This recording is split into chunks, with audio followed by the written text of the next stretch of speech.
Bismillahirrahmanirrahim. Assalamualaikum warahmatullahi wabarakatuh.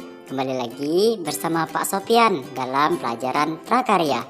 Kali ini Bapak akan menjelaskan tentang bagaimana sih pertumbuhan dan perkembangbiakan pada tumbuhan itu. Anak-anak silakan simak dan dipahami. Anak-anak, pada hari ini kita akan belajar tentang perkembangbiakan pada tumbuhan. Jadi silakan dipelajari, nanti disimak ya, siapkan buku tulisnya. Anak-anak silakan juga untuk subscribe ya channel Amtazal Official, silakan dicatat. Nah, jadi gini, untuk perkembangbiakan pada tumbuhan dapat dilakukan dengan dua cara. Yang pertama dengan cara generatif, kemudian yang kedua dengan cara vegetatif. Nah, untuk pertemuan kemarin kita sudah bahas tentang perkembangbiakan secara generatif. Kali ini kita akan bahas tentang perkembangbiakan secara vegetatif ya. Jadi untuk perkembangbiakan secara vegetatif ialah perkembangbiakan tanpa melalui perkawinan dengan cara menggunakan bagian tubuh induknya. Nah, jadi perkembangbiakan vegetatif hanya melibatkan satu induk saja, sehingga sifat anehnya sama dengan sifat vegetatif. Oke, untuk perkembangbiakan vegetatif itu terbagi menjadi dua, akan kita simak berikut ini. Untuk perkembangan vegetatif ini terbagi menjadi dua. Yang pertama vegetatif alami, yang kedua vegetatif buatan. Vegetatif alami tidak melibatkan campur tangan manusia. Contoh vegetatif alami yang pertama ialah spora. Kotak spora atau sporanium akan pecah, lalu spora akan keluar dan jatuh ke tempat yang cocok. Spora akan tumbuh menjadi tanaman baru. Spora berfungsi mirip dengan biji. Apakah kalian tahu contohnya? Ya, lumut dan pakis itulah contoh dari spora. Seperti yang kita lihat di gambar, itu adalah gambar tanaman pakis. Kalau kita lihat dari lebih dekat, itu di daunnya terdapat sporanium. Yang kedua adalah tunas. Jadi tunas adalah tumbuhan muda yang baru tumbuh dari bagian tubuh induk tumbuhan. Pasti kalian sudah tahu contohnya, seperti pisang dan bambu. Ini adalah tanaman pisang yang sering kita jumpai. Jadi jangan heran meskipun tanaman pisang tidak dirawat, dia tetap tumbuh subur karena melakukan perkembangbiakan secara vegetatif. Selanjutnya yaitu bambu. Lihat tunasnya baru tumbuh. Perkembangan vegetatif dengan umbi ada tiga. Yang pertama umbi batang, kedua umbi lapis, dan yang terakhir umbi akar. Oke, kita mulai dari umbi batang ya. Umbi batang adalah batang yang mengembung dan tumbuh di dalam tanah. Biasanya digunakan tanaman untuk menyimpan cadangan makanan. Kalian pasti sering memakannya. Ya, contohnya ialah kentang dan bengkoang. Ini adalah contoh gambar dari kentang. Jadi, ketika kalian menanam kentang, pada kentang itu akan tumbuh tunas-tunas baru yang nantinya akan menjadi pohon kentang. Selanjutnya umbi lapis. Umbi lapis adalah lapisan-lapisan daun atau susunan yang berlapis-lapis yang mengelilingi batang dan tumbuhan di dalam tanah.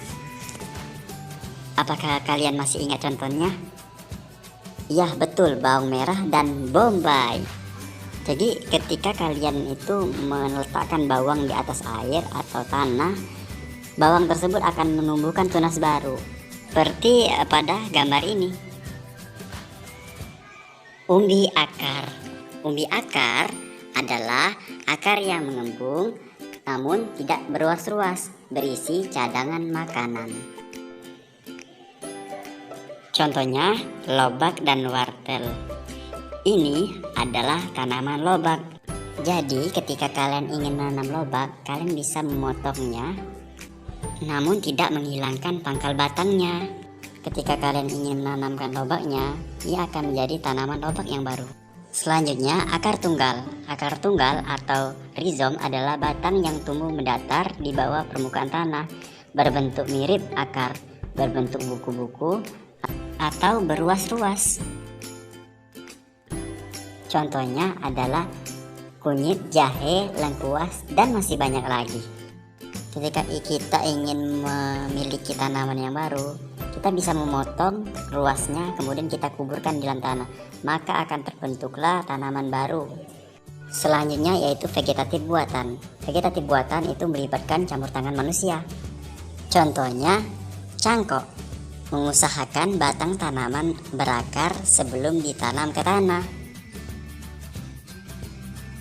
Langkahnya adalah mengupas kulit batang, lalu membungkusnya dengan tanah humus sehingga akar akan tumbuh di bagian batang yang sudah dikupas tersebut. Contoh tanaman yang dapat dicangkok contohnya yaitu apel, mangga, dan nangka. Berikutnya stek, memotong bagian tumbuhan kemudian ditanamkan dan dapat tumbuh menjadi tanaman baru. Contohnya singkong dan mawar. Caranya dengan cara memotong bagian singkong, kemudian kamu tancapkan ke tanah, nantinya ia akan berakar dan bertunas. Lalu jadilah pohon singkong yang baru. Selanjutnya sambung, yaitu menggabungkan dua batang tanaman yang sejenis. Nah, contoh dari perkembangbiakan secara vegetatif sambung ini yaitu singkong dan mawar. Oke, perhatikan contoh di samping ini, itu ada dua sambungan yang disambung ya. Salah satunya dibelah, kemudian ada satunya ditancapkan, kemudian setelah ditancapkan lalu diikat antara kedua batang yang terpisah tersebut. Nah, ini adalah contoh dari penggabung antara mawar merah dengan mawar putih. Indah ya. Jadi ada bercak warna merah dan warna putihnya gitu. Kemudian merunduk, yaitu mengusahakan bagian batang tanaman agar mengenai tanah atau dirundukkan kemudian dibenamkan oleh tanah. Contoh tanaman yang ditanam secara runduk adalah apel dan stroberi. Perhatikan contoh berikut. Tumbuhan akan dirundukkan, kemudian yang dimasukkan ke tanah tadi, yang merunduk tadi akan tumbuh akar, lalu dipotong akan tumbuhlah tanaman yang baru, seperti itu.